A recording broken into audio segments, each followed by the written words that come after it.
Come join me in the kitchen today. We're going to cook up some Star of David okra with some Jimmy red cornmeal.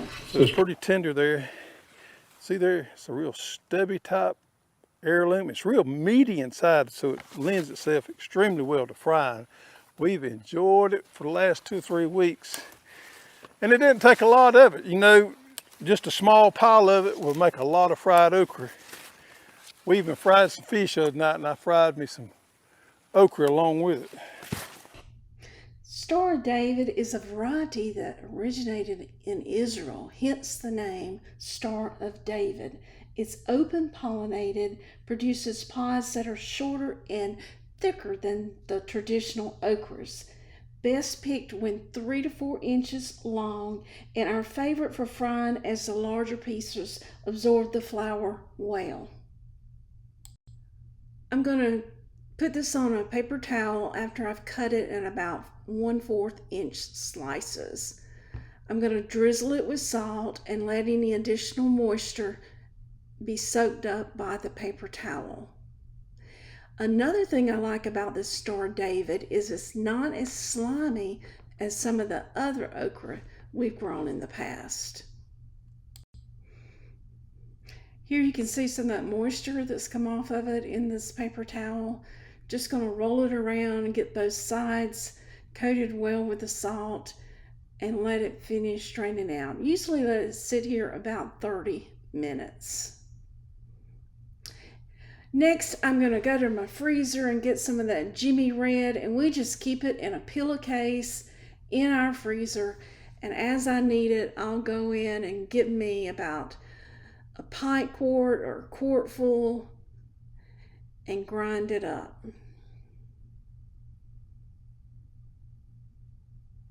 Look how pretty that is. And again, this is how we store it, and we pull it out as we need it, just in the freezer in a pillowcase. Next, I'm going to use my mock meal, and I just grind this up as I need it. So I'm going to run it through here a couple of times. The first time will be really coarse, and I can adjust the knob and make it finer, but I typically just run it through here a couple of times till I get it to the thickness or fineness that I need. So this is pretty coarse here.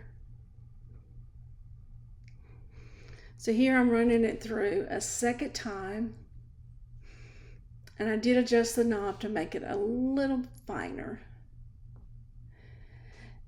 Next, I'm just going to take my regular sifter, you don't have to have anything fancy, and sift through this cornmeal. Now the leftovers is what I'll use as grits, and this fine cornmeal is what I'll use to bread my okra and what I use to make my cornbread.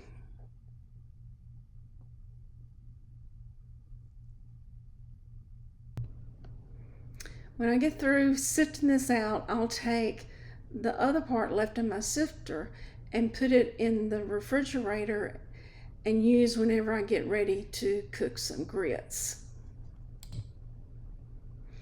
So now it's been about 30 minutes. The okra is well drained.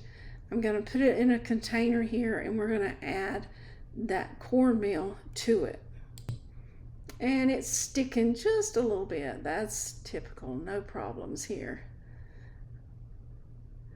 Now I will take some buttermilk or half and half or regular milk. I prefer buttermilk, and just give it a little splash to help that cornmeal stick even better.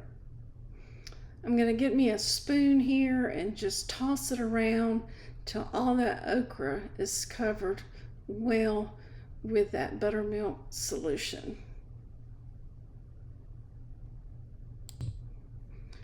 Next, I'll take the cornmeal that I ground up, and again, this is Jimmy Red corn that we grew, and coat that okra with it till all the sides are sufficiently covered.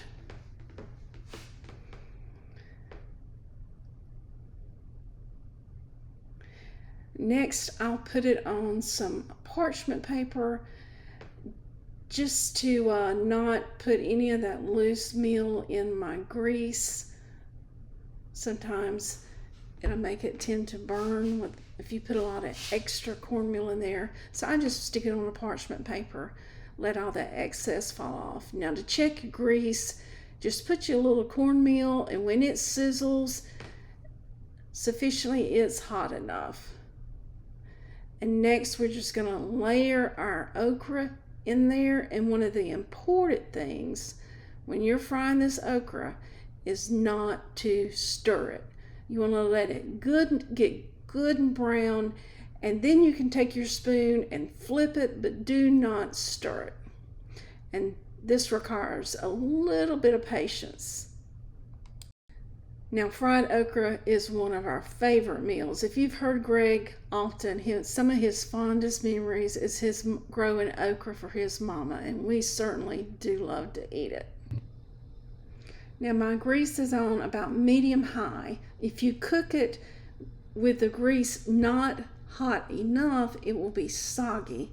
If you cook it with the grease too hot, it will burn before it actually gets done. So just be patient and wait. Now Greg's mama not only loved to pick her okra, she cooked it every Sunday for us after church. She would run home between Sunday school and church and actually cook the okra for us, because she said that okra had to be hot or it wasn't any good. Now here I got some delicata squash that I've thrown in the oven that we're going to have with our okra. I'm just giving it a little stir here after it's baked a while, and I'll add some butter and some bacon, and we'll have the squash and fried okra for lunch. Wish you had smell-o-vision here. It smells so good. So now it's time to take it up. And you see how that Jimmy Red cornbread has stuck to that okra. It's not in pieces. It's very firm. I'm going to flip over to our row by row and let Greg do a taste test. Now, for you guys that like to grow your own food, and I know you guys out there love to follow us and love to grow your Jimmy Red corn. So this is Star David okra.